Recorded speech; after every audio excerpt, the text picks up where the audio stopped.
C'est le jour du sacrifice. En cet Aïd el-Kébir, la foule se presse dans la grande mosquée de Bamako. Partout dans la ville, l'heure est à la fête, et l'humeur des hommes venus se recueillir et badine malgré le déploiement des forces de sécurité, les plus hautes autorités sont en train de prier. Tout à coup, un homme surgit dans le dos d'Assimi Goïta. Il brandit un couteau, tente de l'atteindre à la gorge. Mais c'est à un colonel des forces spéciales qu'il s'en prend, un homme qui a chassé les terroristes dans le nord, appris à se défaire de l'ennemi, combattu au corps à accent grave corps. Le militaire esquive. Imperturbable. Ce n'est pas la première attaque à laquelle le président de la transition échappe. Il le sait déjà, ce ne sera pas la dernière. En quelques instants, le 20 juillet 2021, l'assaillant est maîtrisé, et la sécurité personnelle du dirigeant malien quadrille les environs de la grande mosquée.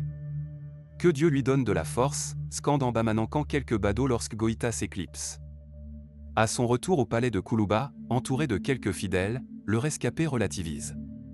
Cela fait partie du jeu, dit-il, serein. Du jeu? Mais à quoi joue-t-il? Non à la CEDEAO, non aux sanctions. 6 mois après cette tentative d'assassinat, le 14 janvier 2022, une foule immense défie la CEDEAO. Elle a répondu à l'appel de son chef, qui a savamment orchestré cette démonstration de force en Conseil des ministres. Des millions de francs CFA ont été mobilisés pour que les Bamakois descendent dans les rues. La CEDEAO voulait des élections le 27 février 2022. C'est non. Elle consent à accorder à la junte un délai un peu plus long pour se maintenir au pouvoir, à condition qu'il n'excède pas 6 mois ou 1 an. C'est encore non. Ici, à Bamako, c'est Goïta qui commande. Et il fait ce qu'il veut. Comment cet inconnu s'est-il retrouvé à la tête du Mali, engagé dans un bras de fer quasi insensé? A-t-il toujours rêvé des ors de Koulouba? Pour comprendre l'ascension de ce discret militaire, il faut revenir à la journée du 18 août 2020. Ce mardi-là, 5 colonels mettent en œuvre leur plan. En quelques heures, ils arrêtent et renversent le président Ibrahim Boubacar Keïta, IBK, affaibli par plusieurs mois de contestation populaire. Les conspirateurs s'appellent Malik Dio, Ismaël Ouagé, Sadio Kamara, Modibo Koné et Assimi Goïta.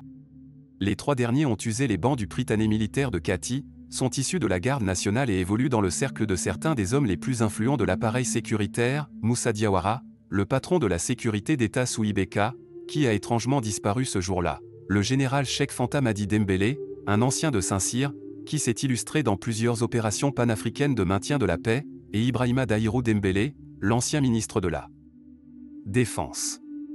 Le rôle de ces hommes, considérés par certains observateurs comme les cerveaux du putsch, n'a jamais été éclairci. Le premier acte de leur coup réussi, les conjurés se réunissent à Kati, l'immense camp militaire situé à 15 km de Bamako. Il faut alors passer à l'acte 2 et choisir qui dirigera la transition. Malik Dio lorgne le poste. Il est l'aîné et a de l'expérience, il a déjà participé au coup d'État du capitaine Amadou Aya Sanogo contre Amadou Toumani Touré, en 2012, et espère que son heure est venue. Mais il est clivant et passe pour être incontrôlable. Il ne fait pas l'unanimité parmi les putschistes. À 3 reprises, le nom de Goïta apparaît. L'intéressé se dit surpris. Il y a de quoi. Certes, en tant que commandant des forces spéciales, il a l'habitude de mener des hommes, mais il n'a jamais vraiment confié à ses compagnons d'armes qu'il avait de l'appétence pour le pouvoir politique. Le colonel accepte pourtant sans scier sa nomination. En le désignant, les putschistes ont fait le choix du plus faible, juge un diplomate installé dans la sous-région. Sadio Kamara a influencé le vote parce qu'il croyait contrôler Goïta. Au lendemain du putsch, lorsqu'il apparaît publiquement pour revendiquer le coup d'État, rares sont les diplomates à avoir déjà vu cet homme au visage poupin. Les militaires maliens, eux, le connaissent bien, il n'a jamais vécu ailleurs que parmi eux. Fils d'un officier originaire du cercle de Yorosso, à la frontière avec le Burkina Faso, Assimi Goïta a grandi dans le camp du génie militaire de Bamako et s'est toujours imaginé marchant dans les pas de son père. Il a fait mieux. Diplômé de l'école des officiers au début des années 2000, il devient commandant en 2008 et arpente le désert du nord du Mali. Responsable d'un groupe tactique mobile, il a d'abord pour mission de neutraliser les trafiquants et les groupes armés. C'est le début de près de 15 ans de combats durant lesquels le soldat Goïta s'illustre sur les terrains les plus difficiles, Gao, Kidal, Tombouctou, mais aussi au Darfour, ce qui lui vaut de nombreuses décorations. En 2015, à la suite de l'attentat perpétré au Radisson Blu, à Bamako, on le charge de la coordination des opérations spéciales au sein du ministère de la Défense. Juste avant le coup d'État d'août 2020, il dirigeait les forces spéciales dans le centre du pays, là où la guerre contre les djihadistes est devenue le plus dur. Il est extrêmement respecté car il a combattu sur les terrains les plus périlleux, commente un bon connaisseur des questions militaires maliennes. Mener des hommes est une chose, diriger un pays en est une autre. Sanglé dans son treillis, Assimi Goïta montre d'abord un visage poli et aimable à une communauté internationale qui n'a pas vu d'un si mauvais œil la chute d'Ibeka. Cet homme élancé, à la barbe finement taillée, se tient en retrait, au point de parfois déstabiliser ses interlocuteurs. Lors d'un rendez-vous, alors qu'un diplomate lui avait posé une question, il était resté muet. Son garde du corps s'en était excusé. Rapporte une source. Sous son impulsion, les putschistes semblent conciliants. En septembre 2020, ils font mine de laisser une partie du pouvoir aux civils et nomment Bandao à la tête de l'État. Un choix qui fait les affaires d'Assimi Goïta, il connaît le vieux colonel-major depuis son enfance et le considère comme un oncle. Goïta devient vice-président, mais, dans l'ombre, il fixe les choix stratégiques. C'est par exemple lui qui décide de l'attribution des portefeuilles ministériels. Égard à ceux qui ne l'écouteraient pas. Le caractère emporté de cet homme à l'apparence posée éclate au grand jour le 24 mai 2021. Alors que Bandao et Mokhtar Ouane, le Premier ministre, tentent de marginaliser les putschistes en excluant Sadio Camara et Modibo Koné du gouvernement, Assimi Goïta et ses compagnons reprennent la main. C'est leur deuxième coup d'État. Les relations étaient devenues très tendues entre les putschistes et le président Bandao, qui n'entendait pas se laisser dicter sa conduite par des jeunes, poursuit l'expert militaire précité. D'autres avancent une explication différente. Les tensions au sein du pouvoir allant croissant, Assimi Goïta aurait destitué Bandao pour le protéger. Quoi qu'il en soit, l'illusion aura duré à peine le temps d'une grossesse, 9 mois après l'éviction d'Ibeka, voilà Goïta prêt à assumer l'entièreté du pouvoir. C'est un stratège. Il fixe ses objectifs puis avance, fait remarquer une figure politique du M5 RFP. Il a toujours eu un agenda caché. À l'automne 2020, quand il a accepté le poste de vice-président sous la pression des dirigeants de la CEDEAO, il avait déjà le 24 mai 2021 en tête. Depuis, installé dans le fauteuil présidentiel, Goïta se comporte en maître et ne compte pas ses heures. Il arrive très tôt au bureau et le quitte très tard, note un ancien collaborateur. Il lit tous les dossiers. Peu familier des subtilités administratives, il se fait conseiller par des hauts gradés. Le général Yamoussa Camara, qui fut son directeur au Prytanée puis ministre de la Défense sous Sanogo, et le général Ibrahima Daïrou Dembélé, arrêté lors du coup du 18 août 2020, murmure à son oreille. Ce colonel de 38 ans gère Koulouba avec rigueur et discipline. Au palais, le mutisme est de mise. Rien ne filtre. Plutôt que de parler, Goïta préfère poser des actes concrets, analyse Cheikh Oumar Sissoko, le leader d'Espoir Mali Kura, EMK. Les ordres, il les a donnés dès sa prise de fonction. Dans la nuit du 24 mai, c'est lui qui demande à Sadio Camara et au colonel Abdoulaye Maïga d'aller chercher les leaders du mouvement du 5 juin au Rassemblement des Forces Patriotiques, M5 RFP, et de les réunir à Kati. Comme toujours, il s'esquive lors des pourparlers. Mais, comme toujours, il décide. En juin, pour la nomination du Premier ministre, c'est encore lui qui tranche, ce sera Choguel Kokala Maïga. Il prévient alors le nouveau chef du gouvernement, « Tu n'es pas le choix de tous les colonels. » Mais il est le sien.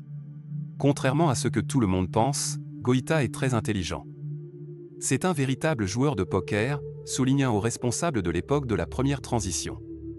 C'est encore lui qui a choisi Abdoulaye Diop comme ministre des Affaires étrangères. Maïga, Diop. À eux la lumière, les discours choquent et les bains de foule.